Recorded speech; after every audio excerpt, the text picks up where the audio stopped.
अस्सलाम वालेकुम दोस्तों। पेशावर ज़ल्मी जो लास्ट टाइम सिर्फ एक मैच जीत पाई थी, पहले राउंड से बाहर हुई थी और पहली दफ़ा ऐसा हुआ था कि प्लेऑफ से बाहर हुई पेशावर ज़ल्मी और इस बार सिर्फ एक मैच हारी।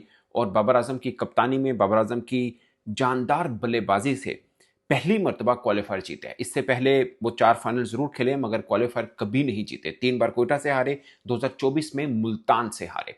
बाबर आजम की बैटिंग, उनका इस सीजन में दूसरा 100। 2024 के अंदर उस्मान खान को हमने देखा कि 2 सेंचुरी की, अब बाबर आजम ने की 588 रन्स। एक सीजन पाकिस्तान सुपर लीग में फखर जमान के थे, बाबर आजम ने बराबर किए हैं। अगले मैच में 1 रन और करते हैं तो वो रिकॉर्ड भी तोड़ देंगे और किसी भी पीएसएल सीजन में सबसे ज्यादा रन बनाने का रिकॉर्ड भी बाबर आजम के हाथ में आ जाएगा। बाबर आजम ने बहुत ज्यादा लीग क्रिकेट खेली है, उसमें श्रीलंका भी खेली है, बिग बैश भी खेली है, ब्लास्ट T20 भी खेली है इंग्लैंड के अंदर, और भी बहुत जगहों पे खेली है। मगर सबसे बेस्ट परफॉर्मेंस किसी एक टूर्नामेंट में कह लें, वो चाहे नेशनल T20 हो, बायलैटरल हो, किसी भी किस्म के, ये PSL 11 बाबर आजम की T20 करियर का बेस्ट सीजन है। और किस मौके के ऊपर है, जब सब कह रहे थे कि बाबर आजम इज फिनिश्ड, मगर फिनिश के पीछे बाबर आजम ने यूं लगाकर बोला कि आई एम अनफिनिश्ड।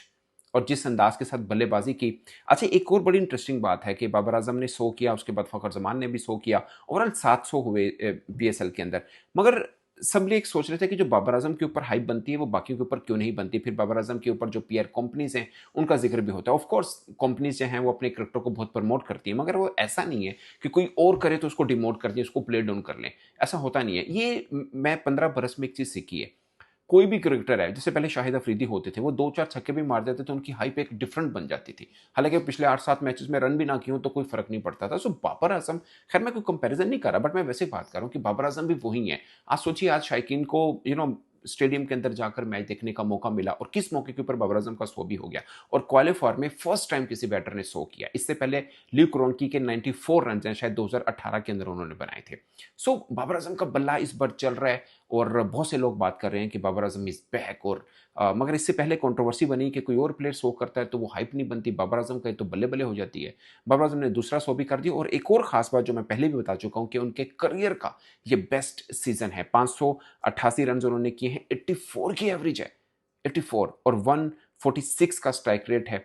15 चौके मारे हैं बाबर आजम ने, 15 छक्के मारे हैं बाबर आजम ने। आज खासकर जो शादाब खान को लगाया था वो बड़ा जबरदस्त है। इस्लामाबाद यूनाइटेड के साथ इस सीजन में पेशावर ज़ल्मी का मैच ही नहीं हुआ था। दोनों बड़ी शानदार क्रिकेट खेल रहे थे, मतलब बारिश हुई थी, मैच नहीं हो पाया था, तो फर्स्ट टाइम एक्चुअली में ये मैच हुआ था। और मैं ये सोच रहा था कि ये 2 बेस्ट टीमें हैं जिनको ऊपर जाना चाहिए। इस्लामाबाद यूनाइटेड हार गया। अब इस्लामाबाद यूनाइटेड की भी ऊपर हम बात करेंगे, मगर पेशावर ज़ल्मी ये स्ट्रीक को कैसे कैरी कर रहा है, मतलब जिसे बोलते हैं ना अनस्टॉपेबल, स्टॉपेबल टीम कैसी बनी है। एकदम डिफरेंट जो नजर आते हैं वो बाबर आजम नजर आते हैं। जैसे अब अगर आप इस्लामाबाद यूनाइटेड को देखें तो 42% रन जो हैं समीर मिन्हास और डेविन कॉनवाई की तरफ से आते हैं। बाकी सब टीम डिफरेंट, यानी 50% या 58% वो रन बनाती है, जबकि 42% ये 2 बल्लेबाज बनाते हैं। इस्लामाबाद यूनाइटेड पे बाद में आएंगे, पहले मैं आपको पेशावर ज़ल्मी की बात बता दूं। एक तो बाबर आजम है ना कि अलग थलग, सिर्फ पेशावर ज़ल्मी नहीं, ओवरऑल पूरे PSL में इस बार वो अलग थलग बल्लेबाजी कर रहे हैं, शानदार किस्म की बल्लेबाजी कर रहे हैं। दूसरी तरफ मोहम्मद हारिस का रोल भी आप निगलेक्ट नहीं कर सकते। उनकी भी छोटी छोटी कैमियो इनिंग्स आई हैं, बहुत ज़बरदस्त किस्म के भी हैं। हार्डी का एक ऑलराउंड जो करैक्टर है वो भी आप नज़रअंदाज नहीं कर सकते। मगर सबसे खास खिलाड़ी जो बाबर आजम के कद के बराबर खड़े हैं पेशावर ज़ल्मी में परफॉर्मेंस वाइज, वो है सुफियान मुकीम। 21 विकेट्स लिए, आज भी 25 रन देकर 2 खिलाड़ी को आउट किया, मोहसिन रियाज को और चैपमैन को। चैपमैन शायद आपको अंदाज़ा नहीं है, मतलब है ऑफ कोर्स अंदाज़ा, पाकिस्तान के खिलाफ बहुत शानदार वो बल्लेबाजी कर चुके हैं। जब उनकी टीम की तरफ से वो यहाँ पे बलेटर सीरीज खेलने आए थे, वहीं से चैपमैन का नाम बना था। He is outstanding player. और जिस किस्म का स्पेल आज किया इतने इंपॉर्टेंट मैच में और ओवरऑल पूरे के पूरे PSL में, वो एक अलग है। सोचिए, इस PSL से पहले उनकी सिर्फ 5 विकेट्स थी, यानी चांस नहीं मिल रहा था उनको। इस बार लगातार चांस मिला, 5 मरतबा ऐसा हुआ कि 3 या 3 से ज्यादा विकेट्स उन्होंने ली हैं। 21 विकेट के साथ टॉप पर खड़े हैं, 588 रन के साथ बाबर आजम टॉप पर खड़े हैं। जिसके सबसे बेस्ट बैटर, जिसके सबसे बेस्ट बॉलर हों तो वो टीम तो एक अलग ही है। और फिर बीच में छोटे छोटे रोल, कहीं पे अब्दुल समद पे, कहीं पे इफ्तिखार अहमद के, कहीं पर हार्डी का एज ए ऑलराउंडर रोल बनता है। हारिस ऊपर से कुछ ना कुछ कर जाते हैं। बीच में फरहान जो अंडर 19 के कप्तान है, वो उन्होंने 1-2 इनिंग्स अच्छी खेली है। फील्डिंग का जो आप कह सकते हैं वो बेहतर है। अभी भी अली रज़ा बाहर बैठे हैं। मुझे लगता है कि खुरम की जगह पे अली रज़ा की जगह बनती है, उनको लाकर खेलना चाहिए। बासित जो लेफ्ट आर्म बॉलर आए हैं बीच में, वो कमाल की बॉलिंग कर रहे हैं, वो भी उनकी लाइन लेंथ बहुत तगड़ी है, स्विंग अच्छा कर रहे हैं वो भी एक कह सकते हैं, यानी एक एक जो क्रिकेटर है उसका अपना एक रोल है, डिफाइंड रोल है, और वो उस तरह से कर रहे हैं। अभी तक ऐसा नहीं हुआ अंडर 19 पर, 18 पर, या किसी भी सतह पर कि बाबर आजम ने बतौर कप्तान कुछ चीज़ जीती हो। ये फर्स्ट टाइम होगा अगर बाबर आजम पीएसएल जीत जाते हैं कि उनकी कप्तानी में कोई टीम जीती है। मतलब of course T20 world cup का फाइनल खेला हुआ है 2022 में, टी20 वर्ल्ड कप 2021 का सेमीफाइनल खेला हुआ है, बाकी एशिया कप के अंदर भी हैं, बट जीत नहीं पाए हैं। एक लाइन है वो क्रॉस नहीं कर पाए हैं। अगर इस बार बाबर आजम कर जाते हैं तो वो जो एक ठप्पा लगा हुआ है कि कप्तान अच्छे नहीं हैं, जीत नहीं पाएंगे, जो मर्जी हो जाए, वो चीज़ इनसे छट जाएगी। मतलब एज ए बैट्समैन उन्होंने फिर एक दफ़ा बताया कि वो वापसी उनकी हुई है, और ऐसी वापसी हुई है कि इससे पहले उन्होंने इस तरह की परफॉर्मेंस नहीं की हुई बाबर आजम ने।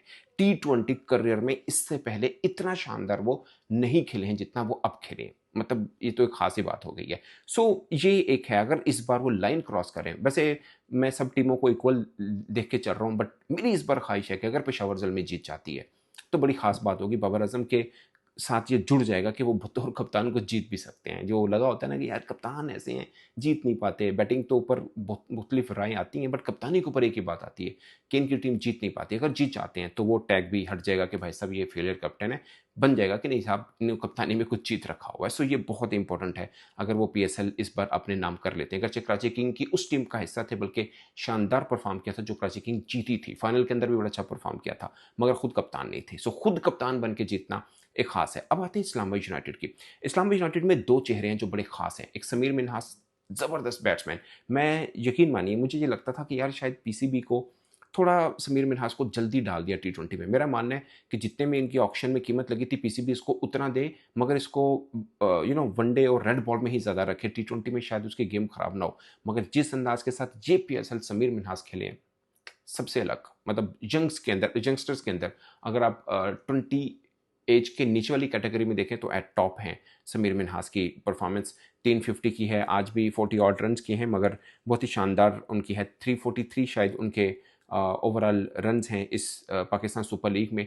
वो सब टॉपर हैं इस्लामाबाद यूनाइटेड की तरफ से। दूसरी तरफ शादाब खान अगरचे आज जल्दी आउट हो गए, मगर बॉलिंग में उनका भी सही चल रहा है। 10 मैचेस में 17 विकेट्स उन्होंने ले रखी हैं। एज ए ऑलराउंडर इस पीएसएल में मुझे लगता है बेहतर वो खेल रहे हैं, बट ये पीएसएल ही पर्सपेक्टिव में बात कर रहा हूँ मैं। इस बुनियाद के ऊपर किसने क्या टीम बनानी उसके ऊपर मैं बात नहीं कर रहा। मगर अगर इस पीएसएल में देखा जाए तो 3 खिलाड़ियों का खास रहा है। वैसे तो और भी आप शामिल कर सकते हैं जिनकी वापसी हुई, अगर उनका जिक्र करें तो बाबर और शादाब हैं, कि उन्होंने बाबर का बल्ला चला, शादाब की जैसे बोलते हैं फिरकी घूमी है, बैटिंग में भी ठीक उन्होंने की है।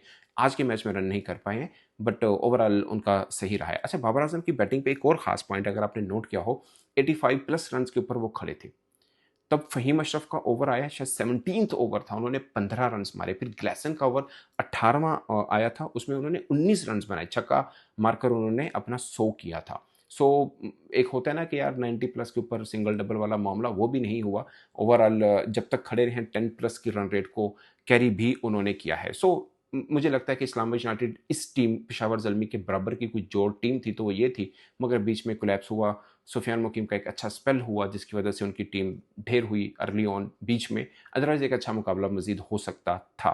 खैर, हो सकता है दोबारा फिर बारी आ जाए, क्योंकि अब दूसरे 2 टीमों में जो जीतेगी वो इस्लामाबाद यूनाइटेड के साथ मुकाबला खेलेगी। मतलब हैदराबाद और मुल्तान सुल्तान में से जो जीतेगी इस्लामाबाद यूनाइटेड से खेलेगी। इस्लामाबाद यूनाइटेड अगर जीत जाती तो फिर दोबारा पेशावर जल्मी के साथ पंजा आजमाई का मौका उनको मिल जाएगा। बट बेस्ट टीम जो पेशावर जल्मी को तंग कर सकती है, मुझे लगता है कि शायद वो इस्लामाबाद यूनाइटेड भी है। और लीग क्रिकेट में ये पॉलिसी कि आप 9 तक बैटिंग को कैरी कर सकें, इस्लामाबाद यूनाइटेड पहले दिन से इस पॉलिसी को लेकर चल रही है और अब तक चलती है। इस बीच में उनको कामयाबियां भी हुई हैं, बहुत बुरी तरह से नाकामयाब भी हुई हैं।